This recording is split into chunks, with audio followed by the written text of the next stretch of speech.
Welcome from the Dukascopy TV studio here in Geneva. We are back with a technical analysis and independent technical analyst, Bruno Estier. Welcome to the studio, Mr. Estier. Good morning, Daniel. So, what has happened in July? Can you give us a wrap-up and also an outlook for August?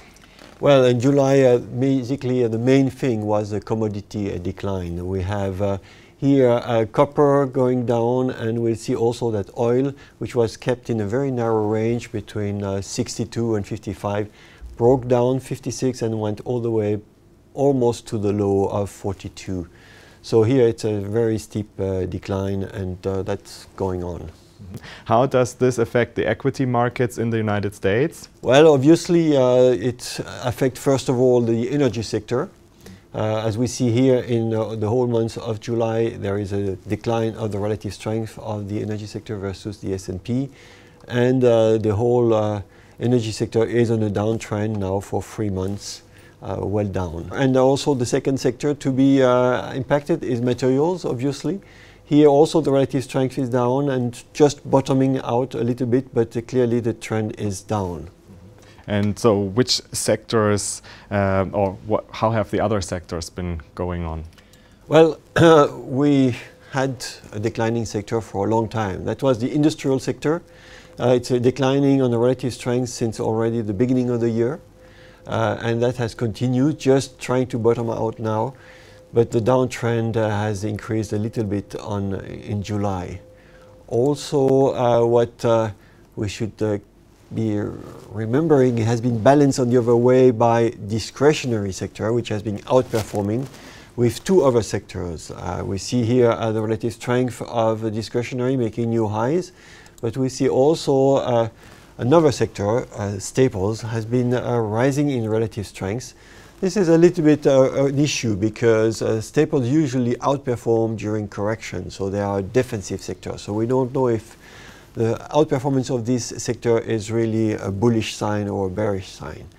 And finally, we had a little change. Financials which were underperforming has been showing some strength in July, while another sector which had been a constant outperformer for almost more than 18 months was healthcare.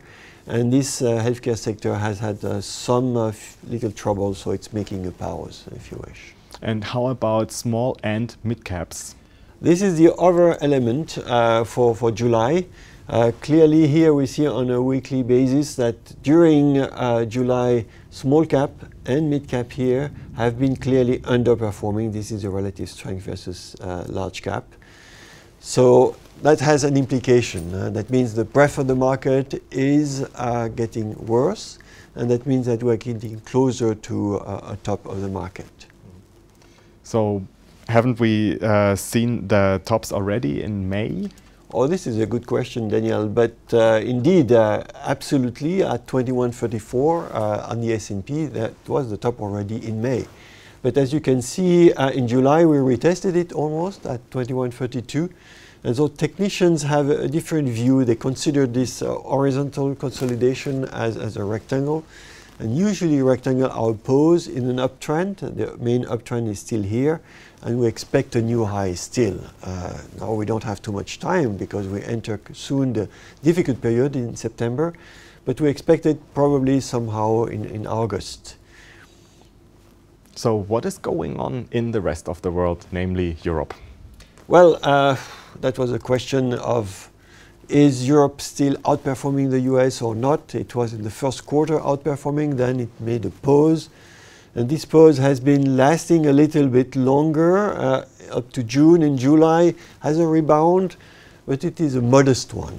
And really we need to open up the daily charts to see if really in the last days the relative strength is improving, if it's still warranted to go long Europe versus the US. It's still open. And if we have a look to Asia, namely Japan, which has been overperforming. Japan was the good one. It has been outperforming, though in the recent time it has been basically making a closer approach to the support trend line. That means the momentum on the way up is slowing down, and therefore we are here very clearly between 21,000 and 20,000. We should keep 20,000 as a warning signal if it is broken, but it's not yet broken. And how about China and India? Well, we prefer India. India has been clearly outperforming on other emerging markets and a little bit outperforming the S&P 500. So it is moving up slowly back to the old highs, still below it, but still a good area. So we keep that in our allocation. China is another problem. China has accelerated too fast in May, March to May, and then started to make a decline, and we suspected this decline could last longer. It made a spike in June and now is revisiting this spike. And we'll hope, because the oscillators here on the stochastics is very oversold, similarly on the MACD, that this area is going to provide some support. But at the present time, there is no reversal yet confirmed. So it's a fragmented global market where one has to make his picks carefully. That's right, and then to review these picks regularly and adjust trailing stop loss on a regular basis. Thank you very much, Bruno Estier, for being here welcome. today. And thanks for watching. Do make sure to keep clicking back on the Dukascopy TV website for latest updates and exclusive interviews. Have a great day and see you next time.